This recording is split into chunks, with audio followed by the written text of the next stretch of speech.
nós já estamos de volta com roda de entrevista desta noite. Eu interrompi a Honória no último bloco. Vou pedir, por favor, para você repetir a pergunta, Honória. Sim, quando hoje, Carla e Tatiane, o tempo é o nosso bem maior. Todo mundo busca mais tempo. E uma das maneiras que a gente perde tempo, segundo estudos, Tatiane, que inclusive eu ouvi você falando sobre isso, é a cada vez que a gente muda de atividade.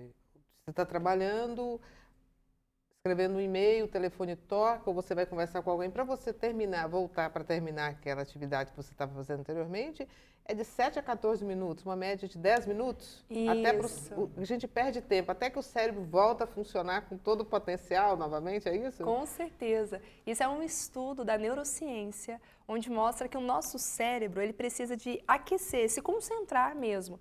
Então, eu faço uma atividade bem prática, já aconteceu comigo. Eu estou respondendo um e-mail, no meio do e-mail, alguém me interrompe para algo básico, como, por exemplo, que horas são, Tati? Coisa simples, que ele poderia olhar no computador, no celular, e eu paro, olho as horas e respondo para a pessoa. No que eu volto para o e-mail, o que acontece? Primeiro que eu tenho que ler o meu e-mail tudo novamente. Segundo, que às vezes eu estava com uma ideia para colocar e eu falo, o que eu ia escrever mesmo? É igual na época de redação que a gente ia fazer, o professor comentava alguma coisa e depois pra você lembrar o que você ia falar na redação, você ficava um tempo pensando. E isso tudo vai gastar de 7 a 14 minutos. A gente arredonda para 10 para ficar mais fácil os cálculos. Que inclusive no meu livro eu comento que as interrupções é um dos maiores problemas que tem. Porque toda vez que nós somos interrompidos ou que nós mudamos de uma atividade para outra, nós vamos gastar um tempo para aquecer. E aí se você calcular quantas vezes você é interrompido durante o seu dia, vamos supor que seja 27 vezes. Eu consegui chegar ao cálculo que 27 vezes 10 minutos vai dar pelo menos 4 horas e 30 minutos do seu dia que você está só tentando se concentrar. Ou seja, não está se divertindo, não está distraindo, não está produzindo, não está estudando, tentando se concentrar. Aí chega no final do dia e está estressando. Chega no final do dia, o nível de estresse, de ansiedade é terrível. Aquele sentimento de frustração por ter trabalhado muito, está exausto. Só que falar assim, o que eu fiz de significativo? Que realização eu fiz para o dia de hoje? E a pessoa não consegue mensurar sequer uma realização, porque realmente ficou tudo pela metade, ficou tentando se concentrar e não conseguiu. Então esse estudo, essa estatística, ela é muito séria e a gente precisa diminuir essa questão de ficar pulando de tarefa em tarefa. Interrupções não é só pessoas que te chamam, não é só o telefone que toca, mas as redes sociais é uma interrupção. A pessoa que fica o tempo todo com o celular vibrando. Eu brinco, o ser humano é tão curioso. Eu falo por mim, eu sou curiosa. Eu não posso deixar nem o celular perto de mim. Eu desliguei todas as notificações, que na tela não fica aparecendo cada WhatsApp que chega. Por quê? Porque se ficar aparecendo, estou trabalhando, e aí eu olho, quero ver. Não vou fazer nada agora. Já é um retrabalho, são 2 ladrões do tempo. Porque eu já fui interrompida, já perdi a concentração, e além disso, eu ainda procrastinei. Eu ainda falei, não vou fazer agora, vou fazer depois. Mas eu vi o que era, já acabou a concentração naquele momento. Agora, a gente está vivendo um momento de instabilidade política, um momento de instabilidade econômica. Como que esse atual contexto, ele pode ajudar ou atrapalhar o trabalho do coaching? Interessante. Eu vejo como uma grande oportunidade para o coach, porque o coach ele trabalha justamente em ajudar as pessoas a alcançarem a melhor versão de si mesmas. Ele ajuda a pessoa a ir para um próximo nível, porque o que me ajudou a ter os meus resultados até aqui, talvez não será aquilo que vai me levar a ter resultados muito maiores, a ir para o próximo nível. E o coach ele tem esse papel. O que o coach faz? Primeiro, ele te ajuda a identificar o seu propósito, o seu objetivo, e ele ajuda isso por meio de perguntas. Isso é importantíssimo falar, porque muitas pessoas me procuram querendo fazer coach, só que elas falam assim, o que você me sugere nisso? Isso é mentoria, eu tenho grupos de mentoria também, isso é uma consultoria. Agora, no coach, a gente não entrega a resposta. Por mais que eu saiba qual seria a melhor resposta, eu não entrego. Por quê? Estudos do coach apontaram, e isso é um dado bem real, que quando parte de mim determinada ideia, o meu resultado é muito maior, porque o engajamento ele é maior. Então, se a pessoa chega para mim e fala assim, Tati, você tem que fazer isso, isso e isso. Se alguém chegar e falar, Tati, você precisa ficar mais desconectada das redes sociais, está perdendo muito tempo nas redes sociais. Qual que é o meu sentimento? Quem que é esse para vir interferir na minha vida? Eu posso até não falar nada por ser educada, mas dentro de mim eu estou pensando nisso. Agora, se dentro do processo de coach a pessoa me faz uma pergunta poderosa, eu começo a refletir sobre as minhas escolhas, refletir sobre a minha vida e eu falo, olha, de fato não dá para ficar tão conectada mais nas redes sociais. Isso tem atrapalhado a minha produtividade, tem atrapalhado o alcance dos meus sonhos. Eu acredito que um plano de ação que eu posso estabelecer dentro do processo de coach é isso. É estabelecer horário e acessar menos as redes sociais. Mas como que esse momento de instabilidade política e econômica pode influenciar nesse tipo de trabalho? Pode, porque você ajuda a pessoa a ir para o próximo nível. Ela estava estagnada, às vezes triste, sem propósito, sem objetivos na vida. E por meio do processo de coach, você ajuda ela a encontrar uma luz no fundo do túnel. Você ajuda ela a falar assim, peraí, eu tenho sonhos, eu tenho objetivos. E quando a gente tem sonho, não depende do cenário externo, depende só de mim. A realização do meu sonho vai depender do meu comportamento, vai depender da minha atitude. Uma das coisas que a gente fala muito é o seguinte, pensamento gera um sentimento que gera um comportamento. E são os comportamentos que garantem ou não o nosso resultado. Tanto é que Einstein uma vez comentou também sobre isso. Ele falou assim, a insanidade humana, o homem querer fazer as mesmas coisas e esperar resultados diferentes. Então, para eu ter um resultado diferente do que eu tenho tido até agora, eu preciso ter um comportamento completamente diferente. E para eu ter um comportamento diferente, vai começar por aqui, pelo meu modelo mental, pelo que eu penso, pelos meus sonhos, pela minha forma de enxergar o mundo. Quando a gente muda a nossa forma de enxergar o mundo, quando a gente muda os nossos projetos, quando a gente muda os pensamentos, a gente muda o sentimento que muda o comportamento.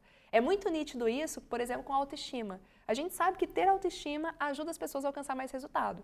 Mas o que a pessoa precisa fazer para ter autoestima? É ter um corpo mais bonito? Não. Eu conheço várias pessoas que fizeram plásticas e continuam com a autoestima baixa. Então, a autoestima está aqui. Conheço pessoas que você olha e fala assim, não dava nada para ela fisicamente. Mas ela tem uma autoestima que ela esbanja beleza naturalmente. Isso por quê? Porque começa tudo aqui. E o coach trabalha muito os pensamentos da pessoa, que vai gerar nela um sentimento e vai gerar um comportamento que vai gerar um resultado. E aí o resultado pode ser promissor independente da circunstância externa, independente da política, da economia. Conheço empresas que estão crescendo, estão andando na contramão da crise. Por quê? Porque eles inovam, e aí o coach ele ajuda também a inovar, porque você tem que pensar mais, refletir mais, e isso é inovação. Então, começa tudo pelo momento de autoconhecimento e projeção de onde você quer chegar e que recursos, que comportamentos você precisa ter para chegar lá. Tatiane, você tocou num ponto que eu acho muito interessante, que é essa questão do modelo mental, a parte psicológica também da pessoa. Você acredita que muitas pessoas querem o sucesso, mas elas têm medo do sucesso e, às vezes, durante o processo, elas se boicotam o tempo todo? Justamente, isso acontece muito. Inclusive no coach a gente trabalha, tem uma das ferramentas de coach que é tirar crenças limitantes. Tem pessoas que às vezes pela história de vida, na infância, a mãe sem querer, porque uma mãe, um pai quer o bem do filho, sem querer ele fala assim, isso aí você não tem talento, você não pode, ou fala alguma coisa que ofende e a pessoa guarda isso para a vida inteira e ela nem sabe de onde vem. Então ela fica com uma crença, às vezes aquela crença, todo mundo que tem sucesso é porque passou a perna no outro. O que não é verdade. E aí a pessoa fala, não posso ter sucesso, senão eu vou ser vista pelas pessoas como alguém que tirou vantagem, como alguém que passou a perna na outra pessoa. Como alguém desonesto. Como alguém desonesto. E aí ela vai se auto-sabotando nessa jornada. E aí o coach vem para abrir a mente, a pessoa vai se descobrindo e vai quebrando essas crenças limitantes que impedem ela de alcançar o sucesso. Agora, aproveitando esse gancho que a Janete falou aí sobre a crise brasileira, temos hoje mais de 11 milhões de brasileiros desempregados. Do outro lado, a Confederação Nacional da Indústria mostra que 65% das empresas sofrem com a falta de qualificação profissional. A pesquisa também mostra que apenas 1 em 4 brasileiros já frequentou ou frequenta um curso de educação profissional. E as principais razões de 75% dos entrevistados para que não façam os cursos profissionais falta de recursos financeiros, falta de vontade e também falta de tempo. Você, como especialista em gestão do tempo, de que maneira o investimento do tempo nos estudos pode promover o crescimento?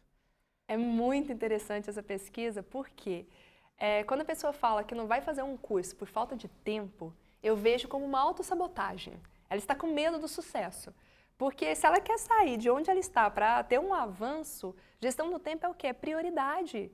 É só você abrir mão de fazer uma outra coisa para fazer aquilo. Se você acredita que aquele curso, que aquela qualificação, aquele desenvolvimento, se você acredita que ele vai gerar algum resultado para a sua vida, Você precisa renunciar a outras coisas, abrir mão de outras coisas em prol daquilo. Então, a questão de tempo é prioridade. O que é prioridade para você? Se para você a prioridade é ficar em casa, a prioridade é descansar, porque eu estou muito cansada, a prioridade é a academia, beleza. Cada um tem a sua prioridade e não cabe a nós julgarmos. Mas a prioridade das pessoas vai levá-las a determinados objetivos. Então, quando aí fala falta de dinheiro, eu falo isso porque a minha infância, quem já teve a oportunidade de ter contato comigo sabe, minha infância não foi fácil.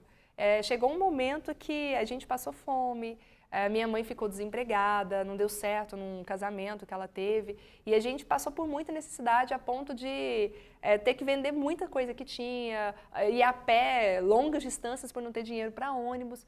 E nessa época eu ainda estudava, eu ainda fazia cursos. Pegava emprestado, dava um jeito, até empréstimo em banco.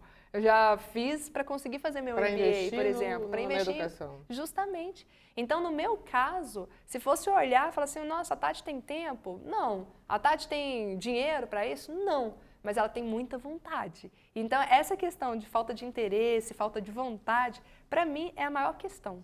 As pessoas não fazem mais cursos, não se qualificam, não investem nelas por falta de vontade, falta de interesse. Porque eu sou o maior exemplo de que tudo dizia não e eu fui atrás do sim, com muita luta, com muita garra. E hoje os cursos que eu tenho, todo esse currículo, é por conta dessa paixão, essa sede por conhecimento. Você falando de prioridades, desculpa, Nora, mas você me lembrou profissionais que deixam de almoçar, deixam de jantar para ficar trabalhando achando que isso é a produtividade. Tatiane, isso é produtividade? Não, de forma alguma. Inclusive, tem uma analogia bem interessante.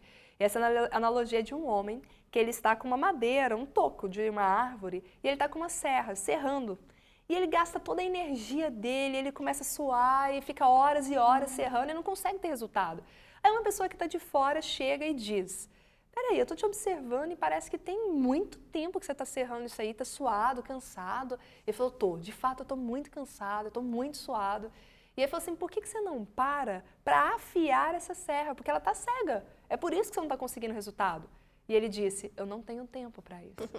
Então eu vejo que pessoas que às vezes trabalham muito e às vezes sem métodos, sem técnicas, sem recursos que trariam um resultado muito mais efetivo, muito mais eficaz, elas estão como esse homem que está serrando o toco, mas a serra está cega.